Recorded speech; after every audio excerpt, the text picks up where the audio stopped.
ವೇದಿಕೆಯಲ್ಲಿ ಉಪಸ್ಥಿತಿರುವ ಕನ್ನಡದ ಖ್ಯಾತ ಮತ್ತು ಹಿರಿಯ ನಿರ್ದೇಶಕರಾದ ಶ್ರೀ ನಾಗಣ್ಣ ಸರ್ ಮತ್ತು ಕನ್ನಡ ಚಿತ್ರರಂಗವನ್ನು ಒಂದು ರೀತಿ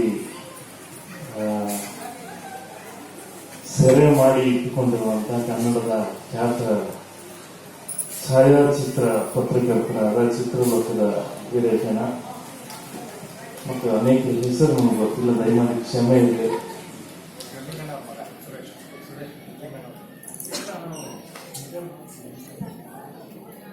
ಸುರೇಶ್ ಅವರು ಮತ್ತು ವೇದಿಕೆಯಲ್ಲಿರುವ ಎಲ್ಲ ಗಣ್ಯರೇ, ನಡೆದಿರುವ ಎಲ್ಲ ಬಾಂಧವರೇ, ತಡವಾಗಿ ಬಂದಿದ್ದಕ್ಕೆ ಕ್ಷಮೆ ಇರಲಿ. ನಾನು ಯಾವ ಕಾರಲ್ಲಿ ಬಂದೆ ಅನ್ನೋದೆಲ್ಲ ಮುಖ್ಯ ಅಲ್ಲ.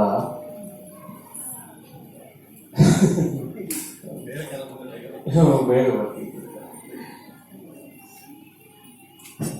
ಕಲಾವಿದರು ಕನ್ನಡದಲ್ಲಿ ನಾವು ಈ ಅಮೃತ ಮಹೋತ್ಸವ ಮಾಡಿದ್ವಿ. ಕನ್ನಡಕ್ಕೆ 75 ವರ್ಷ ಸಿನಿಮಾಗೆ ಅಂತ. ಆಗ ಎಲ್ಲ ಮೊದಲ ಮೂಕಿ ಚಿತ್ರದಿಂದ ಇವತ್ತಿನ ತನಕ ಯಾರ್ಯಾರೆಲ್ಲ ತೆರೆ ಮೇಲೆ ತೆರೆ ಹಿಂದೆ ಯಾರ್ಯಾರು ಕೆಲಸ ಮಾಡಿದ್ದಾರೆ ಅಂತ ಹೇಳಿ ಅವರುಗಳನ್ನ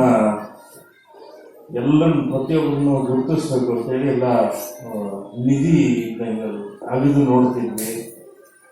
ಒಂದಷ್ಟು ಪ್ರೊಜೆಕ್ಷನ್ ಕೂಡ ಮಾಡಿದ್ವಿ ಕಾರ್ಯಕ್ರಮದಲ್ಲಿ. ತುಂಬಾ ಜನ ಕಲಾವಿದರು, ತುಂಬಾ ಜನ ತಂತ್ರಜ್ಞರು ಕಟ್ಟಿರುವಂತ ಕನ್ನಡ ಚಿತ್ರರಂಗ. ನಾವು ಎಷ್ಟೋ ಜನನ ನೆನಪಿಟ್ಕೊಂಡಿಲ್ಲ, ನಮಗೆ ಗೊತ್ತೇ ಇಲ್ಲದ ಅನೇಕ ಸಂಗತಿಗಳಿವೆ. ರಘುವೀರ್ ಅವರು ಕಲಾವಿದರಾಗಿ ಕನ್ನಡ ಚಿತ್ರರಂಗದಲ್ಲಿ ಅನೇಕ ಯಶಸ್ವಿ ಚಿತ್ರಗಳನ್ನು ಮಾಡಿ, ನಿರ್ಮಾಣ ಮಾಡಿ, ನಟನೆ ಮಾಡಿ ಮರೆಯಾದಂಥ ವ್ಯಕ್ತಿತ್ವ. ಅವ್ರನ್ನ ಬಹುಶಃ ನಮ್ಮ ಸೂರ್ಯ ಇಲ್ಲ ಅಂದಿದ್ರೆ ಬಹುಶಃ ಯಾರು ಪದೇ ಪದೇ ಹೀಗೆ ನೆನಪು ಮಾಡಿಕೊಡ್ತಿರ್ಲಿಲ್ಲ ಅಂತ ನನ್ನ ಬಲವಾದ ನಂಬಿಕೆ. ಯಾಕೆಂದ್ರೆ ನಮ್ಮ ಸುನೀಲ್ ಅವರು ಕಲಾವಿದರು, ಬೆಳ್ಳಿ ಕಾಲುಂಗುರ ಸುನೀಲ್ ನೆನಪಿರ್ತಾರೆ ನನಗೆ. ಆ ಸುನೀಲ್ ಅವರ ಕುರಿತಾಗಿ ಇಷ್ಟು ವರ್ಷಗಳಲ್ಲಿ ಒಂದೇ ಒಂದು ಕಾರ್ಯಕ್ರಮ ಕೂಡ ನಾನು ನೋಡಲಿಲ್ಲ. ರಘುವೀರ್ ಅವರು ತುಂಬಾ ದೊಡ್ಡ ಸೂಪರ್ ಸ್ಟಾರ್ ಆಗಿ ಕೊನೆಯವರೆಗೆ ಇದ್ದವರೇನಲ್ಲ. ಆದರೂ ಕೂಡ ಅವರನ್ನ ನೆನಪು ಮಾಡಿಕೊಳ್ತಾ ಪ್ರತಿ ವರ್ಷ ಅವ್ರ ಹೆಸರಲ್ಲಿ ಒಂದು ಕಾರ್ಯಕ್ರಮ ಮಾಡೋದಿದೆಯಲ್ಲ, ಇದು ಅವರು ಪಡ್ಕೊಂಡು ಬಂದಿರುವಂಥದ್ದು ಮತ್ತು ಅವರು ಗಳಿಸ್ಕೊಂಡಿರುವಂಥದ್ದು ಅಂತ ಹೇಳಲಿಕ್ಕೆ ಬಯಸ್ತೇನೆ. ಸೂರ್ಯ ಅವ್ರ ಜೊತೆ ಇದ್ದು ಬಹಳಷ್ಟು ವರ್ಷಗಳ ಕಾಲ ಪಳಗಿರೋನು. ಈಗ ಅವ್ರ ಹೆಸರಲ್ಲಿ ಬರೀ 1-2-3 ಕಾರ್ಯಕ್ರಮ ಮಾಡಿದ ಬಹಳ ಹಿಂದೆ, 5-6 ವರ್ಷಗಳ ಹಿಂದೆ ಎಲ್ಲ.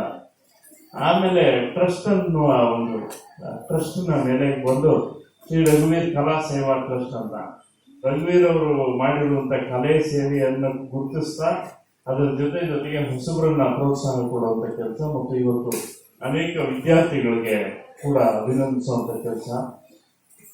ಯಾವಾಗಲೂ ಅಷ್ಟೇ ಯಾವುದೇ ಸಂಸ್ಥೆಗಳು ಅದು ಸಮಾಜಮುಖಿಯಾಗಿರುವಂಥದ್ದು, ಕಲಾ ಸಂಸ್ಥೆ ಮಾತ್ರ ಅಲ್ಲ, ಯಾವುದೇ ಸಂಸ್ಥೆಗಳು ಸಮಾಜಮುಖಿಯಾಗಿ ಕೆಲಸ ಮಾಡ್ತಾ ಇದ್ರೆ ಆ ಸಂಸ್ಥೆಗಳಿಗೆ ಸಾವಿರದಿಲ್ಲ. ಬರೀ ನಾನು ಡ್ಯಾನ್ಸ್ ಮಾಡ್ತೀನಿ, ಹಾಗೆ ಹೇಳ್ತೀನಿ, ಅದು ಬರೀ ಕಲೆಯನ್ನು ಮಾತ್ರ ಮಾಡ್ಕೊಂಡು ಹೋಗ್ತೀನಿ ಅಂದ್ರೆ ಅದು ಬಹಳ ಕಷ್ಟ ಆಗುತ್ತೆ. ಸಮಾಜದ ಜೊತೆ ಹೊಂದ್ಕೊಂಡು ಹೋಗ್ಬೇಕು, ಸಮಾಜದ ಬೇರೆ ಬೇರೆ ಕೆಲಸಗಳಲ್ಲಿ ಜೊತೆಗೂಡಬೇಕು ಅಂತ ಕೆಲಸ ಟ್ರಸ್ಟ್ ಮಾಡಲಿ, ಇನ್ನೂ ಹೆಚ್ಚೆಚ್ಚು ಮಾಡಲಿ, ಅವ್ರಿಗೆ ಇನ್ನೂ ಒಳ್ಳೆಯದಾಗಿ, ಒಳ್ಳೊಳ್ಳೆಯ ಸಂಗಡಿಗರು ಜೊತೆ ಆಗಲಿ, ಒಳ್ಳೇದಾಗಲಿ ಅಂತ ಹಾರೈಸ್ತೀನಿ.